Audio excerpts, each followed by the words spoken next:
Uh, yeah, so welcome everybody. I just want to check we're recording. Yes, we are.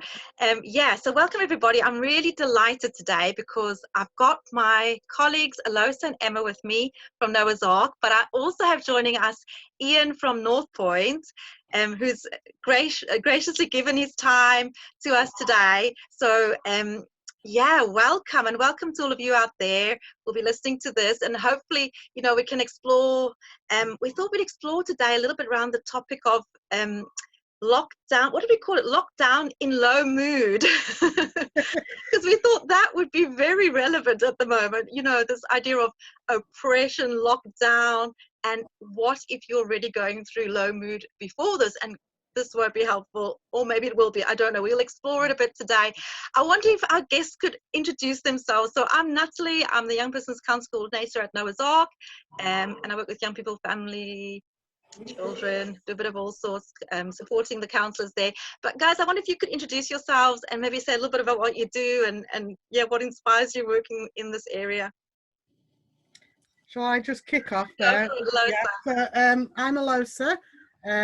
I'm Therapeutic Services Manager at Noah's Ark, but I also do counselling in schools, secondary schools mostly at the moment, but I've had a history of counselling in primary schools as well. And currently, it's really exciting. It's been really exciting for Noah's Ark because we've had so many projects going into primary and secondary schools. So it's great if you guys are all listening to us out there. And I think low mood is a fantastic one. I love this little pun on our on it. I think it's Ian. It was down to you. This little snippy phrase, and I just like that little pun on it because actually low mood can feel like you're in lockdown. I mean, obviously we'll talk more about that. But it's yeah, I'm great to be in these discussions with you guys. Thanks, Lois. Yeah. I'll go next. Go for it, Ian. I'm Ian. I work for North Point Wellbeing. We are the providers of what used to be known as the CAMS contract for first point of contact. So where people can call in, referring to our service to get support with certain issues. We're now calling ourselves the Open Minds Partnership because we're working alongside our wonderful colleagues such as Noah's Ark, Healthy Minds and other organisations. And my role really within that is as a school's mental health practitioner. So my background is working in education, specifically around mental health. So I do a lot of work with school staff and young people to basically try and move forward away from problems in education and mental health at home. So that's kind of... That sounds like a really challenging role and interesting. So I can't wait to hear some of what, you know, what your experience has been and some of the things that you might know that works well. Or yeah, so I'm really so thankful that you've come on this and participated in this time with us, Ian. So thank you so very much. And Emma, tell us about you.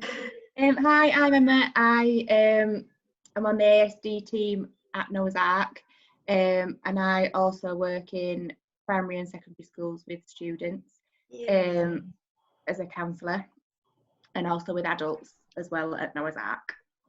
Yeah. Oh guys, so a great wealth of experience. Fantastic.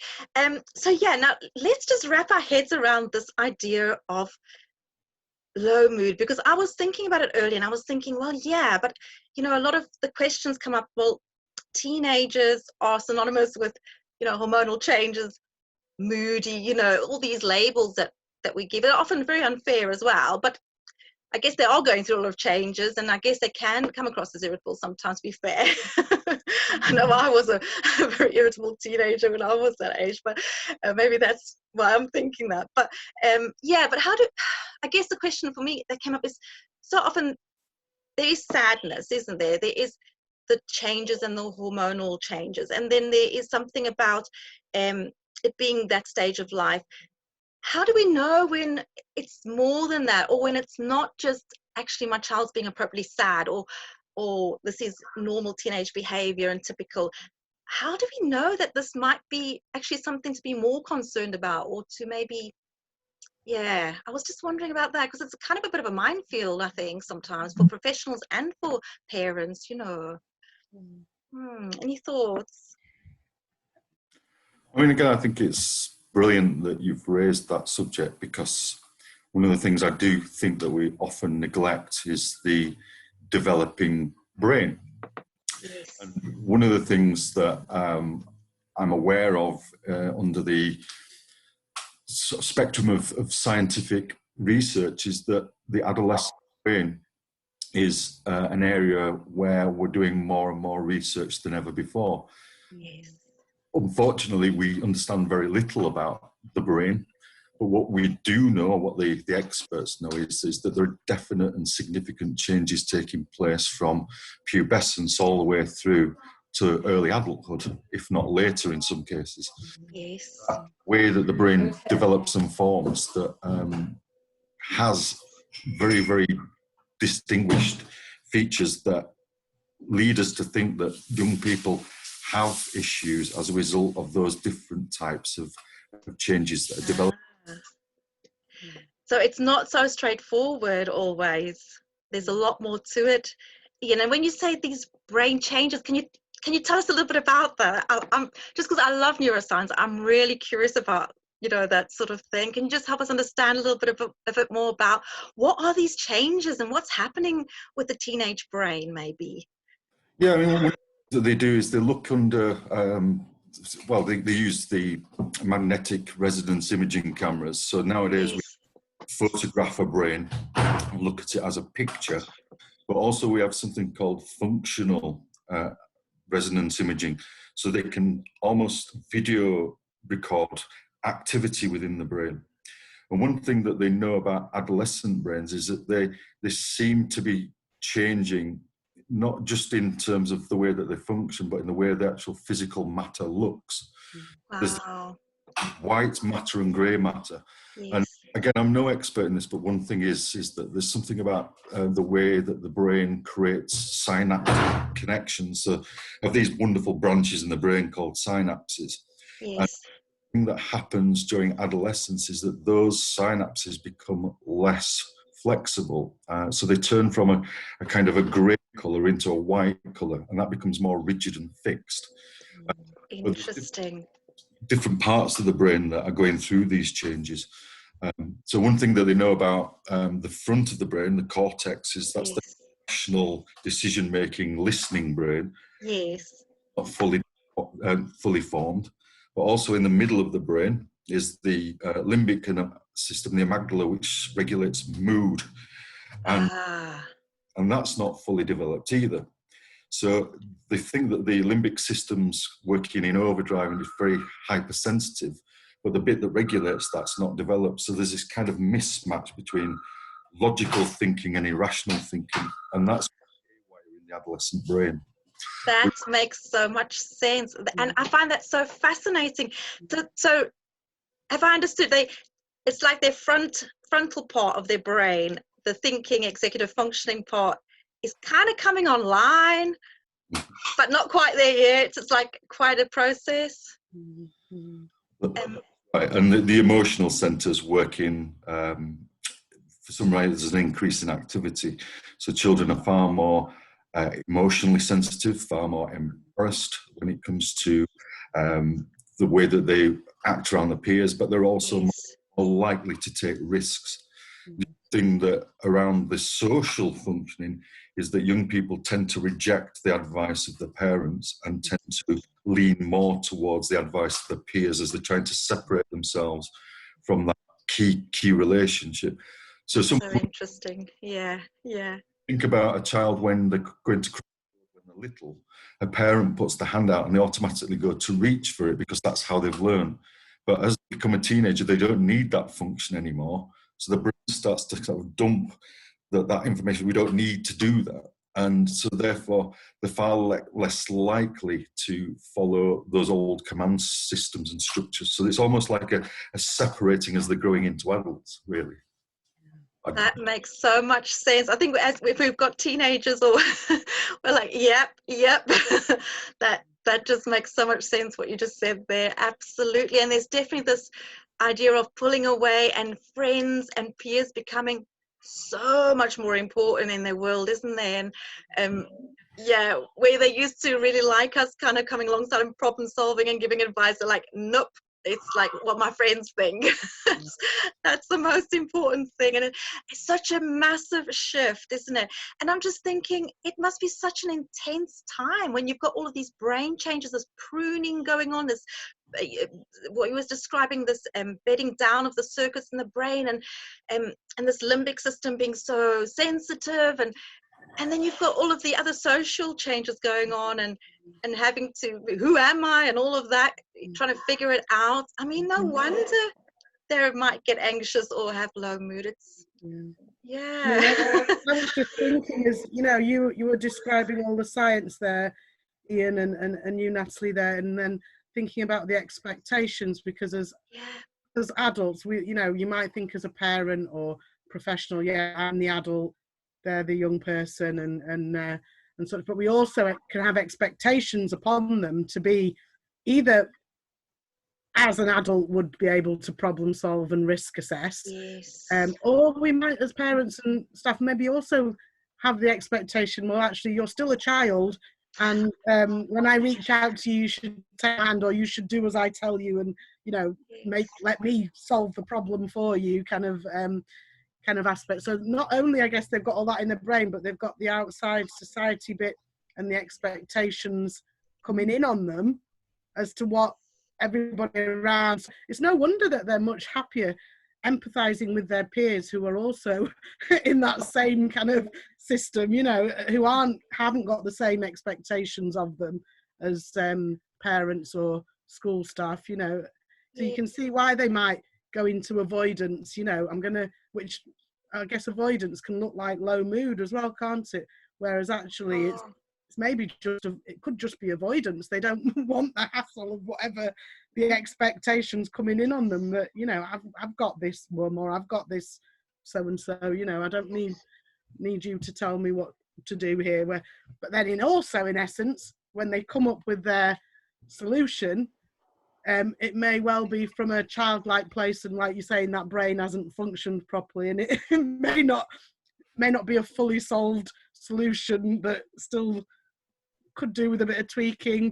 And I guess that's the jar then, isn't it, between parents and young people, or staff and young people? How do they meet? Absolutely. And I think there's something about, like you were saying, Alosa, you know, this idea of pulling away, but also finding your tribe. And I'm just thinking, what happens when actually you don't find your tribe, you know, or for whatever reason? That can be tricky. It's tricky to navigate, isn't it? Yeah. And I think as well, when you throw what you mentioned earlier as well about hormones, when you throw that into the mix as well, that's so complicated for that age group. And I think it's such a spectrum as well, isn't it? Some of them won't experience them the same as some might experience it really severely and be really up and down and really low with hormones. And it's, again, more of a scientific bodily thing, that no matter how many times somebody gives that information to that teenager, that this is your hormones, this is to do with your hormones, you can't see it when you're in that. You can't see that until you're out the other side of it, and then you look back and think, God, that was really, I felt really strange in that moment. But you only can see that in hindsight, really. Sometimes when you're in the middle of it, you can't explain it away with hormones. It's a real feeling. Just because it's hormones, it's a really big feeling that they're getting. Oh, the intensity. I mean, you hear, you know, and it's so true, isn't it? What you just said there, Emma, because at that moment, it's like, well, nobody understands. Like, how many times don't teenagers say, you don't understand what it's like? They don't understand, I think. You can't see that anybody else would understand, because you don't understand it yourself when you're going through it. It's such a strange experience, isn't it? Yeah. Yeah. Absolutely. Go on, Ian. Sorry, you get. No, I think it is. It's one of the things that us as professionals are always talking about. Is one of the things about the stigma around the world of mental health is that it's quite often a hidden, unseen problem. And if you think about the physical changes that a person goes through from childhood into adolescence into adulthood, you can see the physical because height difference. Someone grows from being 5 to 10 in 5 years, almost double in size. Yeah. Again, if we think about the inside, that's changing too. Yes. And again, we often forget that, we negate that. So the brain's changing, the brain's developing, the grey matter's turning white, it's becoming more fixed. The synaptic pruning that you mentioned, we are physically actually removing synapses in a way from our brain. So there are bits of information being deleted.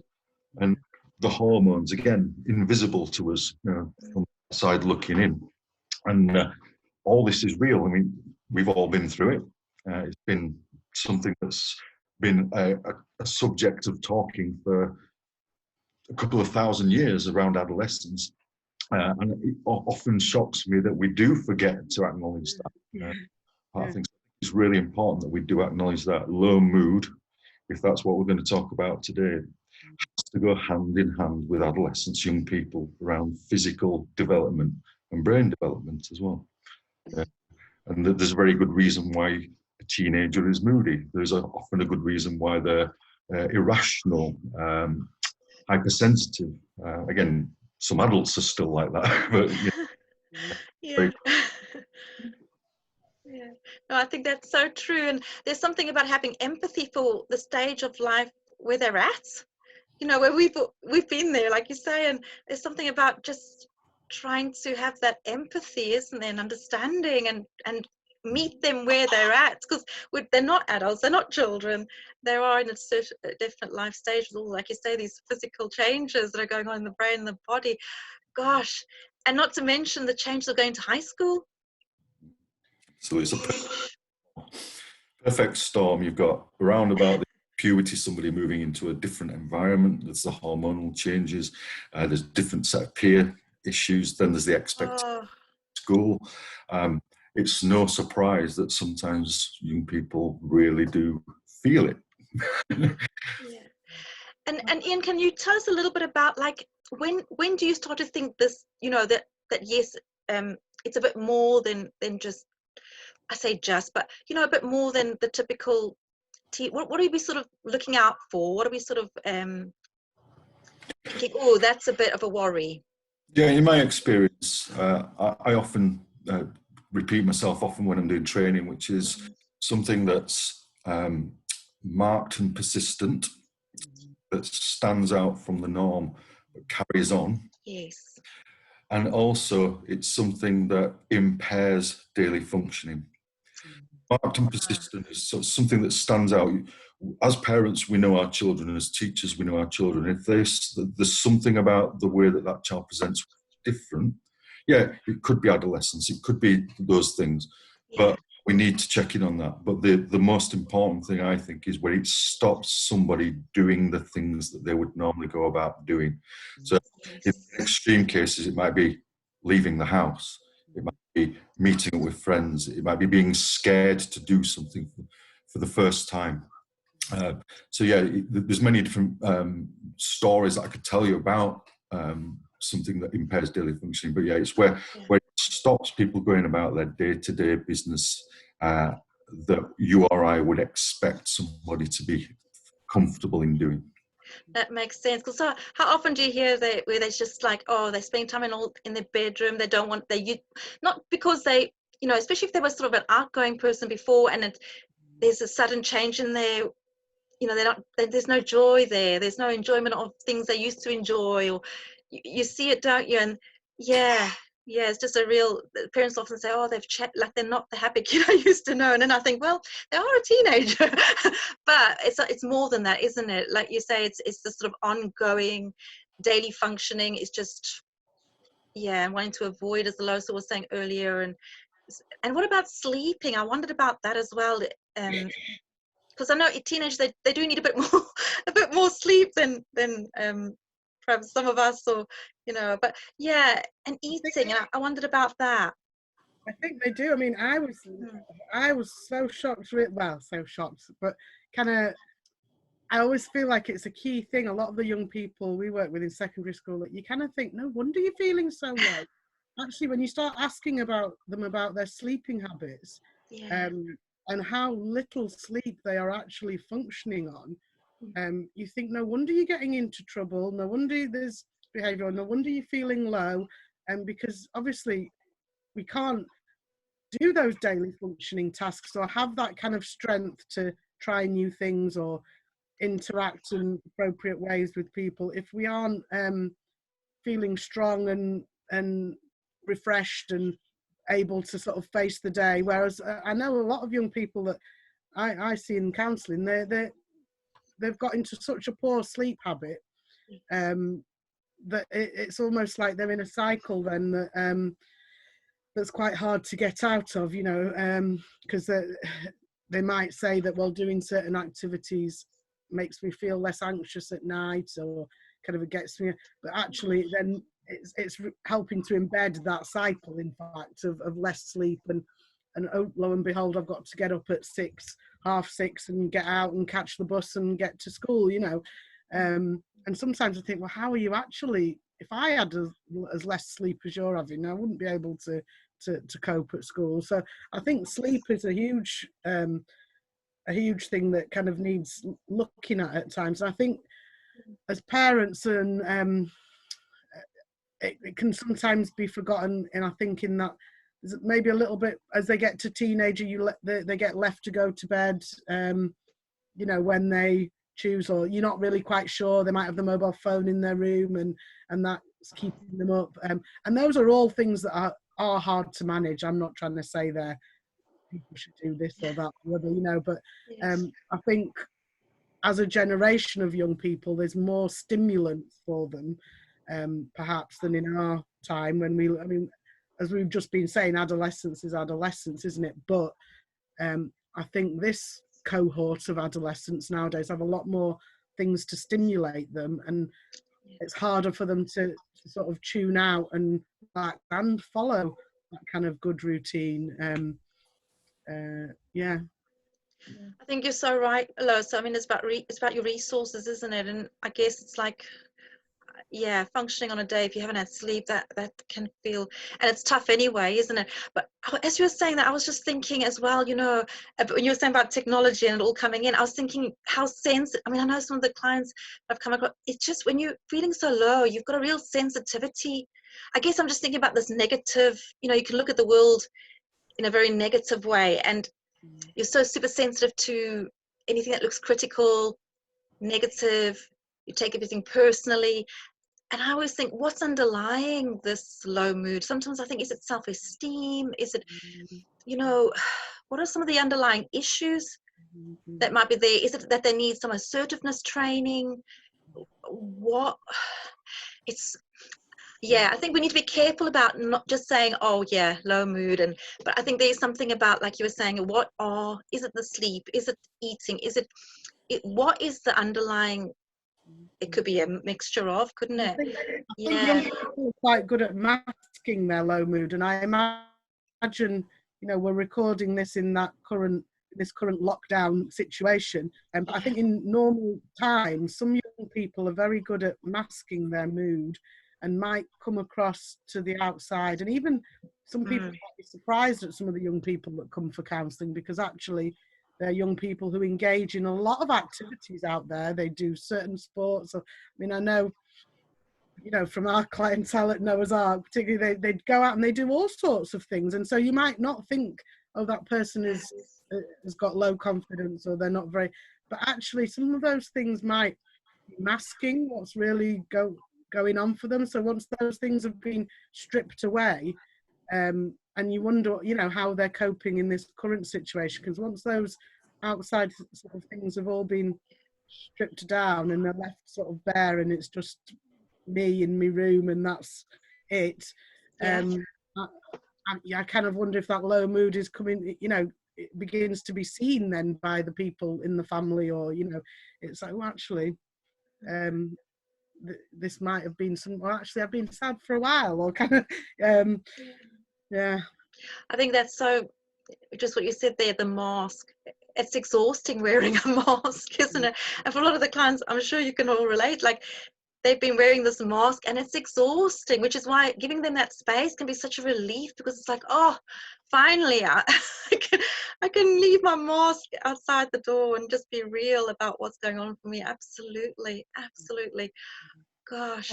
And like you said, Natalie, about the underlying issues of low mood, obviously there could be so many different underlying issues. I think every single person will have a different underlying issue for it, and I think that's where it comes in, that having that space to speak to somebody or to confront the issue, really, rather than just living with low mood. I suppose that's what it's about. It's about talking it through and trying to pick it apart and work out what is the underlying issue for that young person, and then working with that, and as a byproduct then the low mood then comes up, do you know, sort of absolutely alongside each other.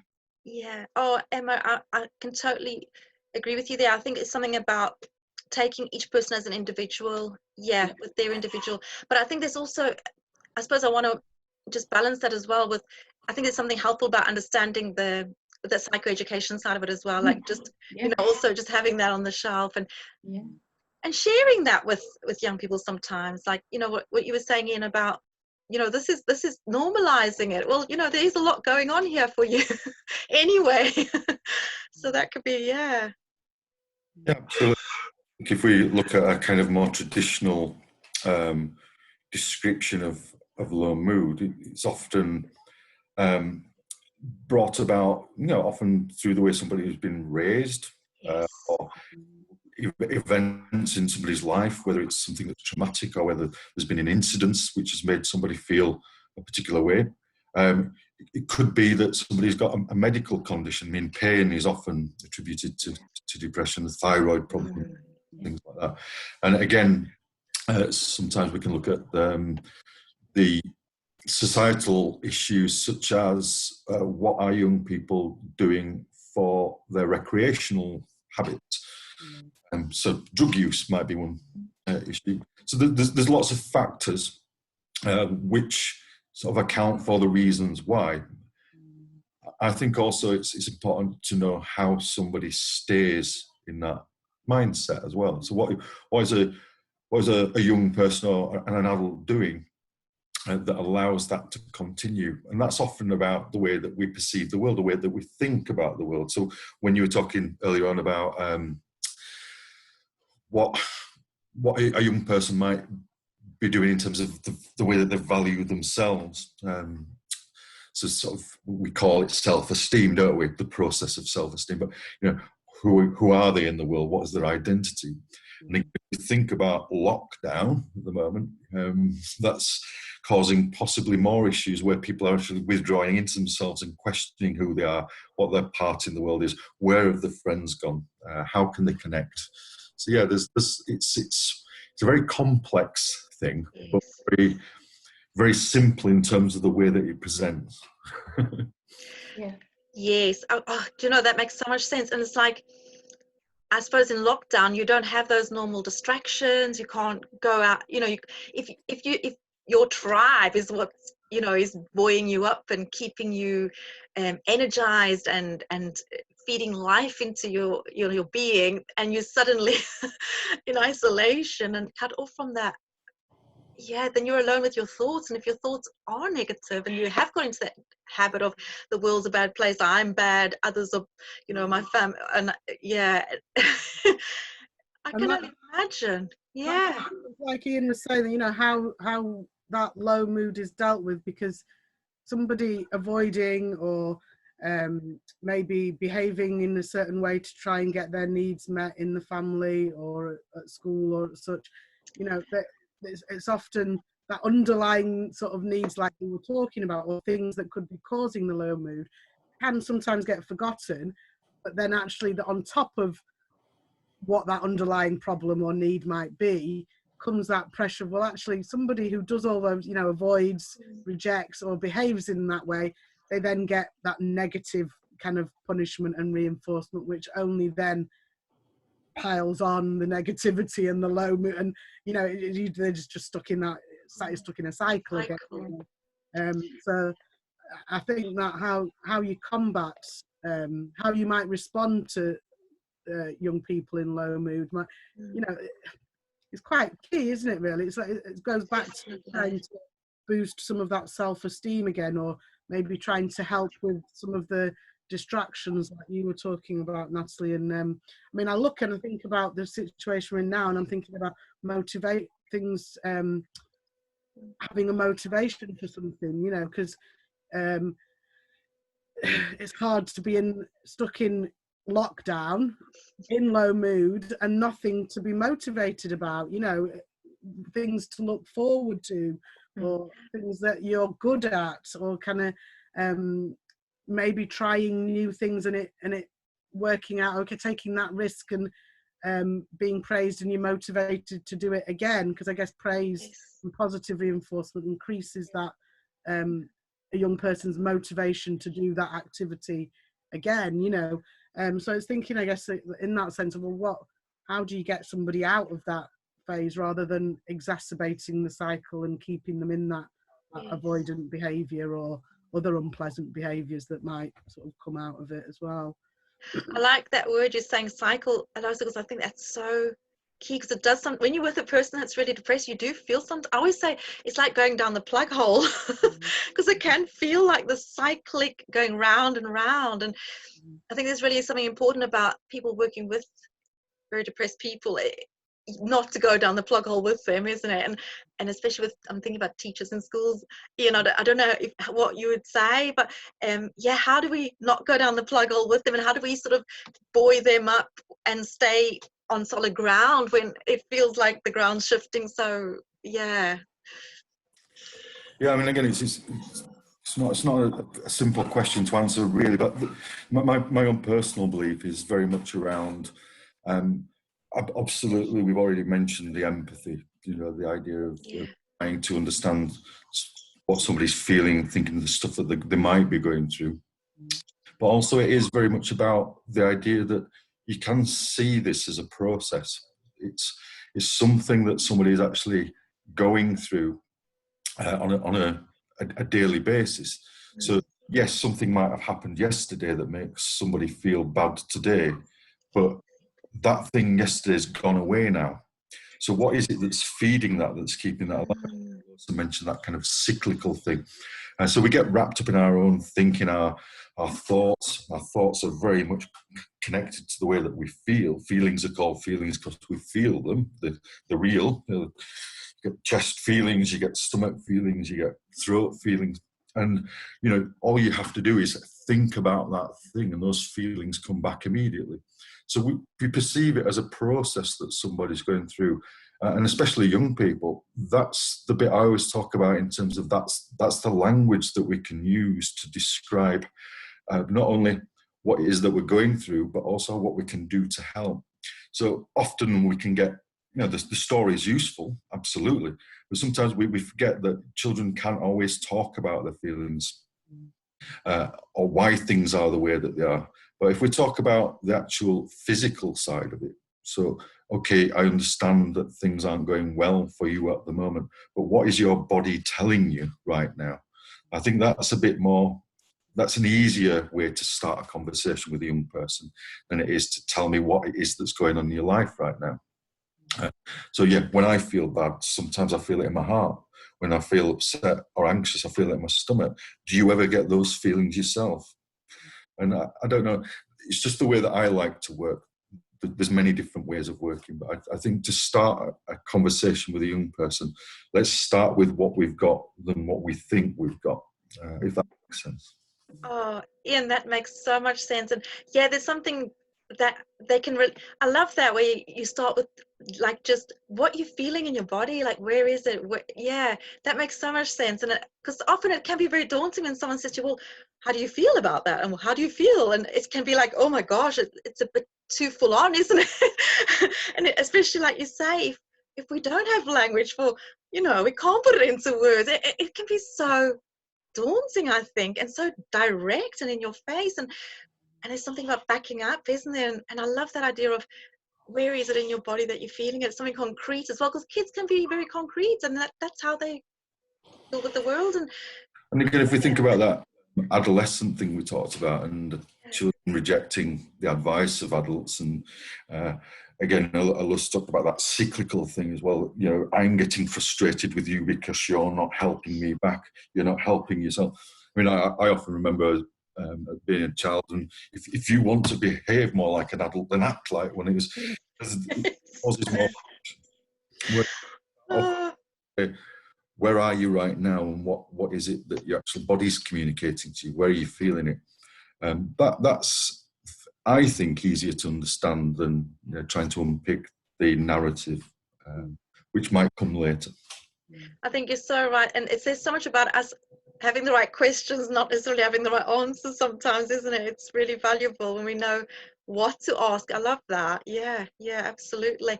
And Emma, you work with families, don't you? And I was just wondering what are your thoughts around, like, just, you know, with parents who have young people who really struggle with expressing, like some of your kids, don't they? They really struggle to express their feelings sometimes and put it into words, especially having to talk about. How do you, I'd be very curious to know how you cover, and what would your sort of ideas be for parents? And definitely.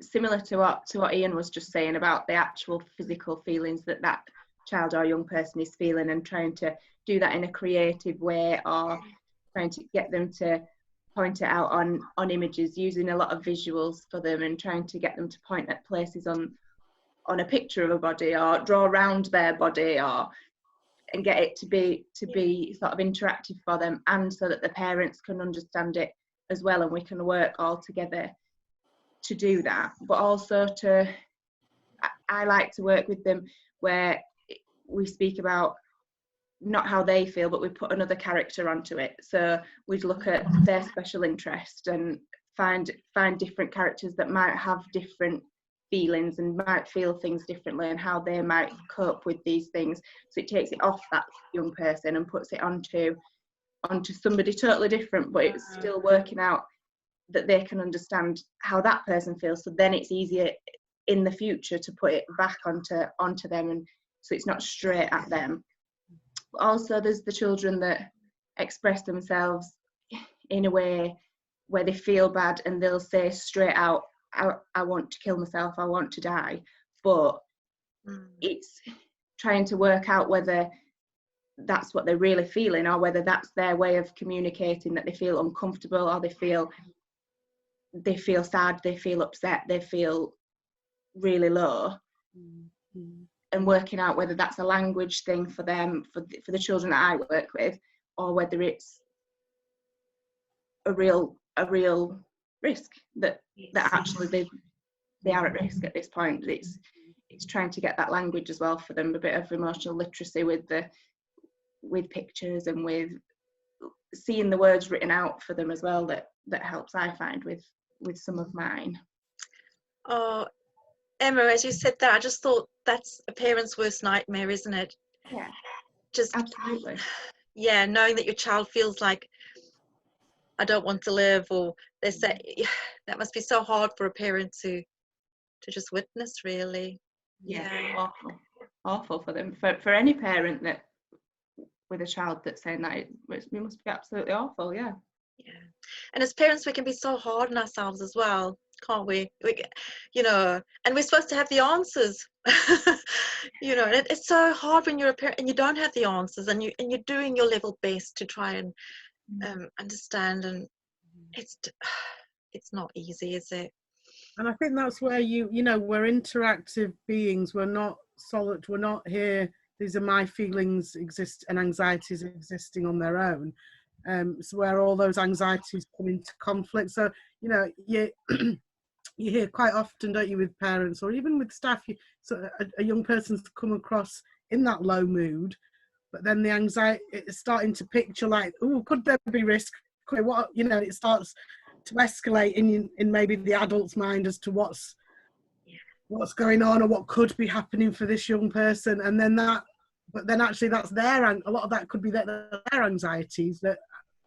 And actually, once you explore it, and like you say, Natalie, asking the right questions, the worst fears and worries and anxieties that you might have as the adult about that young person are actually not found. Not, you know, it's not like that at all, or it's something different. It's kind of yeah, because there is something different about feeling. I feel so low. I just, you know, I can't see the point anymore, than actually having a plan to go and do that. Yeah, but even so, it must be really hard to.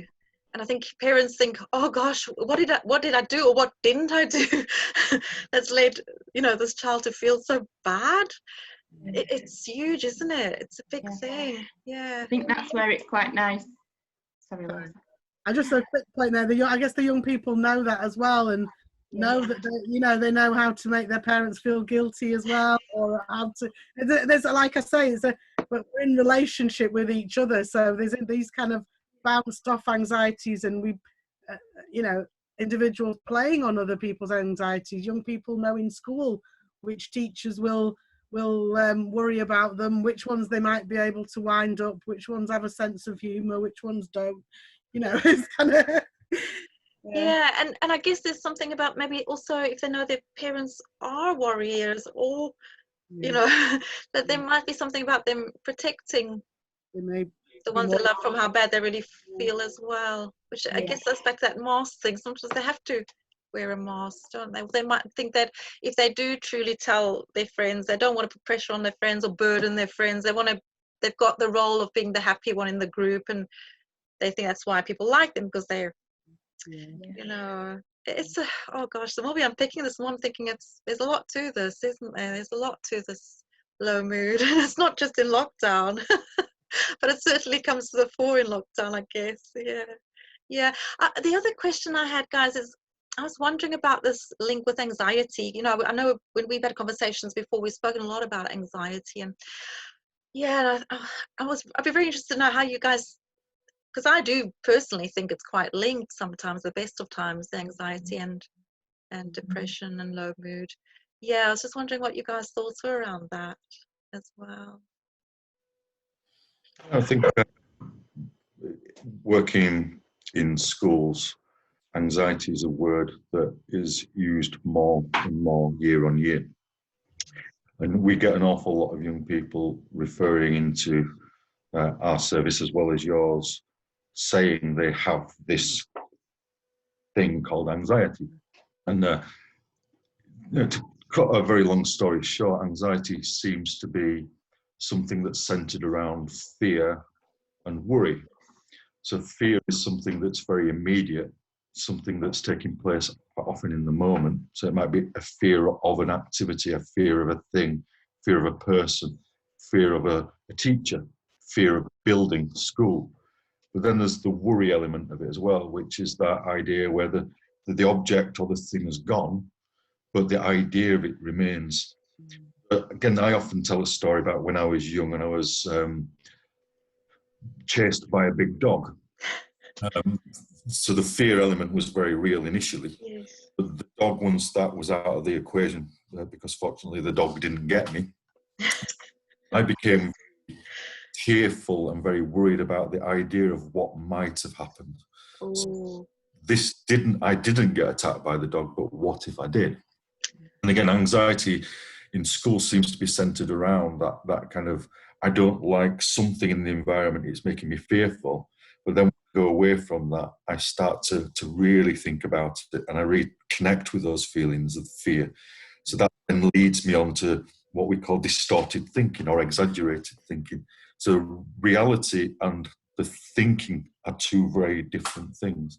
And anxiety obviously manifests as many different conditions. So you've got generalized anxiety, social anxiety, peer anxiety, you've got phobias, you've got obsessive compulsive disorders, you've got panic disorder. So there's all these labels we've got for anxiety. Often it's really about the worry of a fear of a thing. So it's the idea of something that's scaring us. If that makes sense again. Oh, so much. Oh, and that sounds exhausting, having all of that It is. Oh, you know. Ask somebody how many hours a day do you spend worrying about something? Yeah. And again, with that distortion, thinking, somebody will say hours and hours on end. And again, I often say, I've stolen this from somebody else, but practice makes perfect. So if you practice worrying for hours on end, you're going to become a master of it, to the point where you wake up and for no reason, you're really good at it. Yeah. That's so true, yes. With young people, it's just something as simple as explaining the process of anxiety and worry, how that can lead to low mood, is probably more important than the actual, again, the thing that they're worried about. Anxiety, I believe, is one of the things that is actually innate. We're born with it. It serves a useful purpose. And if we look at the mechanisms of anxiety and we teach people this is what it's about and this is what it's doing for you, it's a protective factor. So if we teach children that anxiety is there to protect us and keep us safe, then that's taken away a lot of that worry, because they can reassure themselves and accept that that's something that they're going through that's normal for them. So yeah, I could talk all day about anxiety. No, Ian, we must do another program on it. I'm thinking it is a big subject though, but it is so exhausting, like you say. And as you were saying that, I was thinking it's so good to know there's something about the safety in that, of knowing it's normal. And like you say, it's a protective factor. It's designed to protect us. Yeah, absolutely. But when it gets out of hand and you spend all your time worrying and obsessing and things, we spoke about things going round and round, and I was just thinking about, the neuroscience of it as well, like how you're creating those pathways in your brain that just become habits of thinking over time, don't they? And I guess part of our helping people to turn that around is to change those pathways, those well-trodden pathways in the brain as well. There's some wonderful metaphors out there around anxiety which really help. So when I mentioned earlier that limbic system in the middle of the brain, there's something called the amygdala. Yes. And describe it to young people is it's a watchtower, it's a lookout. So it's always there in the background, looking out for danger in the environment. Yes. When something scary happens, that's the bit that spots it and tells our body to respond. And again, another metaphor that we're all very used to is the fight, flight, and freeze response. So our bodies go into those various ways of reacting when presented with danger. So the brain signals danger through the amygdala. Our body goes into that response, which releases, again, we mentioned hormones earlier on. And those hormones then lead us to feel the things that we feel. So the reason why we get those butterflies in our stomach is because our brain's telling our digestive system to actually shut down. Sometimes it makes us feel sick because our body wants to eject things from within, or energy taken away. So it's a very logical reason for anxiety to present with the symptoms that it gives us.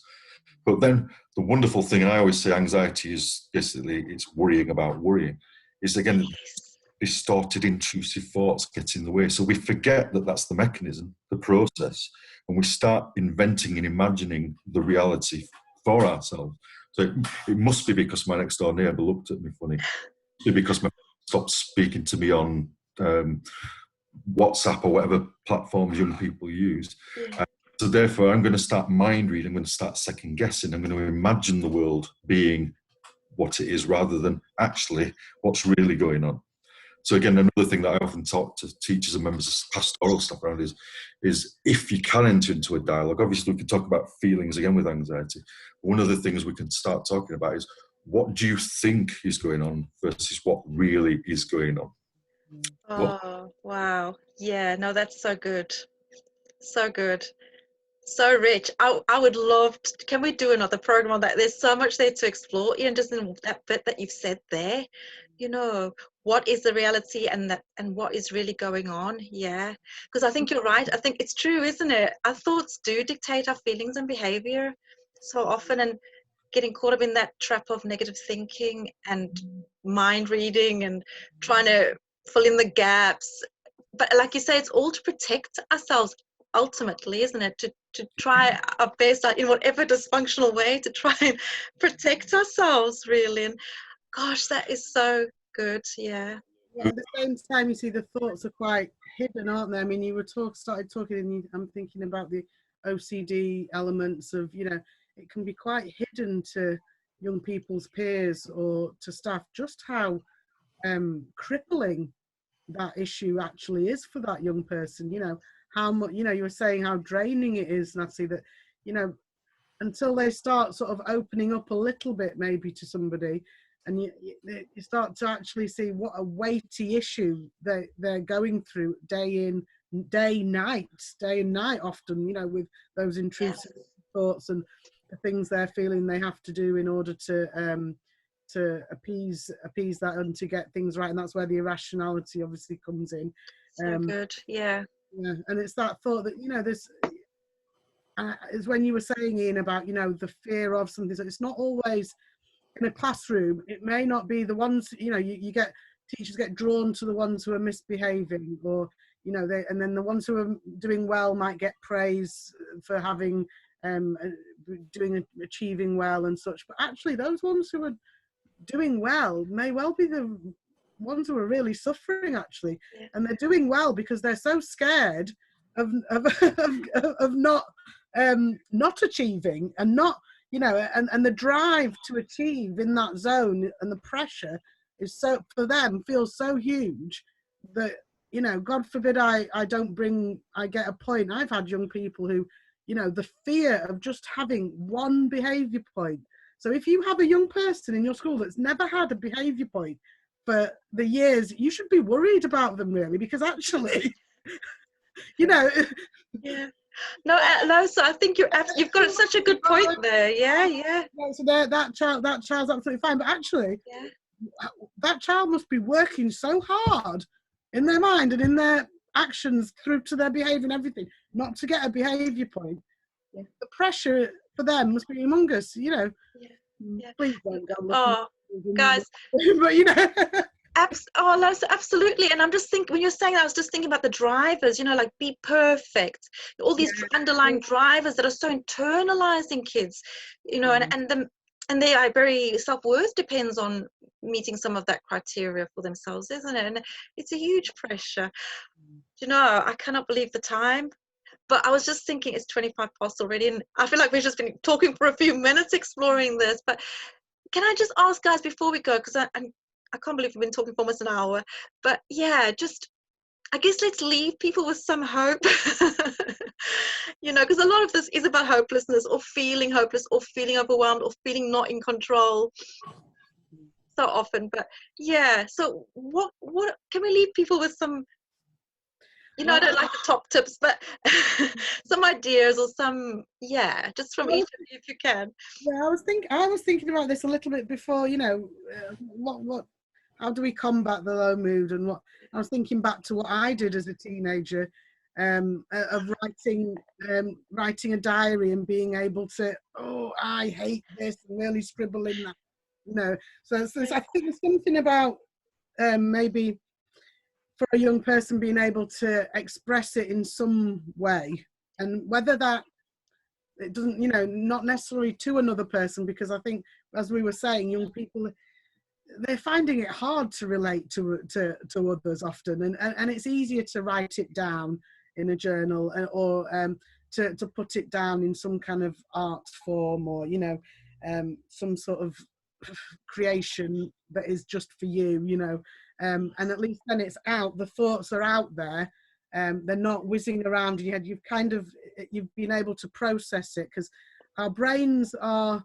very, they're like the computers, aren't they? They like to process it all in a file, or kind of the things are filed away. But actually, emotive stuff can't always be processed in that way, and it, you know, it's so things are confusing. There aren't clear answers to the things that are keeping you low. So, you know, often something that's a little bit more abstract, like art or creative writing, where you can, like you were saying, Emma, putting it into another character, or, you know, into other situations, looking outside of yourself and not having to focus it in on you, can be a good way, I think, of not leaving it still unfiled, but ruminating all around in your head. Oh no, I like that. I like that idea of unfiled, and I love the metaphors that are going on as well, because our brains can be like a filing cabinet sometimes, and it does all get stuck. And yeah, absolutely. Oh no, so that sounds really good, and I like the idea of journaling and getting it out. And yeah, so often keeping a diary is such a big part of being yeah, being a young person. And yeah, and there's so much creativity and richness in that, isn't there, of just expressing and that creative side. Thank you. No, that's brilliant. Anything else, guys, before we go? I think it's a case of, as well as that, I'm a massive believer in creativity. But if you understand what it is to be going through a low mood and what that entails, then what that can teach you is actually the same can be true, but the flip side of that. So we've all, and there's this wonderful world in therapy called exceptions. Anyone that I've ever met that's had low mood and depression has always had happiness in their life. They've always felt loved. They've all felt love. So if I think back to yesterday and feel miserable about it, then that teaches me that if I think about something, my body responds. So why not start practicing and flexing then the mind muscle of thinking about times in your life where you've not felt like that. Oh, so good. Yes. Down's going to end. It's going to go away. So having a good attitude and thinking about the positive stuff that you in the past have gone away, because lots of things have gone away in the past that have been bad, and just holding on to that. Really, I've overcome all this in my life, so I've survived. I can carry this on. Oh, I love that. Yeah. It's such a good tool, isn't it? Having that positive data, and like you say, if you get into the feeling state, it changes your whole physiology, doesn't it?